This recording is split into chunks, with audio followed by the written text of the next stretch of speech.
নির্দেশনায় আমার নবীর বিরুদ্ধে পরোক্ষ আচরণ করেছে। তাই আমরা আবারও সেই মুসলমান আজ ঘরে বসতে থাকতে পারি নাই। তাই সম্ভাবনা যে নবী সাল্লাল্লাহু আলাইহি ওয়াসাল্লাম আমাদের জন্য রহমত স্বরূপ, শুধু মুসলমানদের জন্য নয়, সমগ্র জাতি হিন্দু মুসলিম ইহুদি খ্রিস্টান বৌদ্ধ সমস্ত লোকের জন্যই এই আমার নবী রহমত স্বরূপ এই দুনিয়ার বুকে আল্লাহ রাব্বুল আলামিন প্রেরণ করেছেন। সুতরাং যেই দুঃসাহস ভারতের সে কোরআনরা দেখিয়েছেন, এটা আমরা মেনে নিতে পারি না, বিশ্বের মুসলমানরা মেনে নিতে পারে না।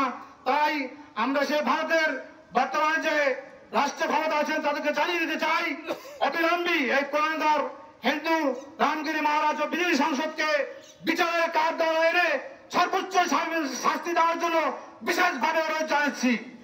আজকেও কুলাঙ্কার রামগিরি মহারাজ ও বিজেপি সংসদ নীতিশ চন্দ্র নারায়ণ কর্তৃক মহানবী সাল্লাল্লাহু আলাইহি সাল্লামকে কটূক্তি করেছে, আমরা নিন্দা জানাই। কি কারণ আজকে আমরা নিন্দা জানাই এবং আমাদের সরকারের মাধ্যমে আমরা জাতিসংঘকে জানাই যে এই সমস্ত কুলাঙ্কার যারা আমার নবীর উপর যাকে আল্লাহ রাব্বুল আলামিন সৃষ্টি না করলে কিছুই সৃষ্টি হতো না এবং তিনি রহমত স্বরূপ আমাদের পৃথিবীতে এসেছেন, আজকে তার বিরুদ্ধে যে কথা এই কুলাঙ্কারের যে কথা বলেছে, যে নিন্দা করেছে, এই জন্য আমরা জাতিসংঘের কাছে আমরা তারা আবেদন জানাই যাতে এই কুলাঙ্কারের জন্য ফাঁসি হয়।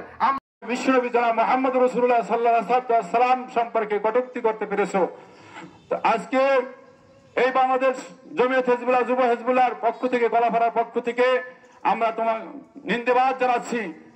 তার জন্য কঠোর শাস্তির ব্যবস্থা আমাদের সরকারের কাছে আমরা দাবি জানাচ্ছি, যাকে তারা অতি সহজেই অতি তাড়াতাড়ি যেন তাকে সর্বোচ্চ শাস্তি দিয়ে তাকে ধূলিসাৎ করে দেওয়া হয়, যাতে আর সামনের দিকে কোন শক্তি যেন কোন এই বিজাতি শক্তি যেন আমাদের নবীকে নিয়ে কটূক্তি করতে না পারে।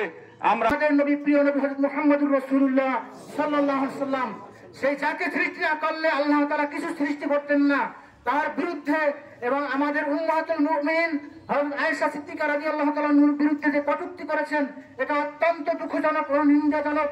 তাই তার প্রতি আমরা কঠোর বিচার বর্তমান সরকারের মাধ্যমে জাতিসংঘের কাছে আমরা কি আবেদন করতে চাই, যাতে এইভাবে কোরআনের বিরুদ্ধে, রাসূলের বিরুদ্ধে, আল্লাহর বিরুদ্ধে এইভাবে যদি কোনো কটূক্তি করে তাদেরকে সর্বোচ্চ শাস্তি, মৃত্যুদণ্ড দিতে হবে।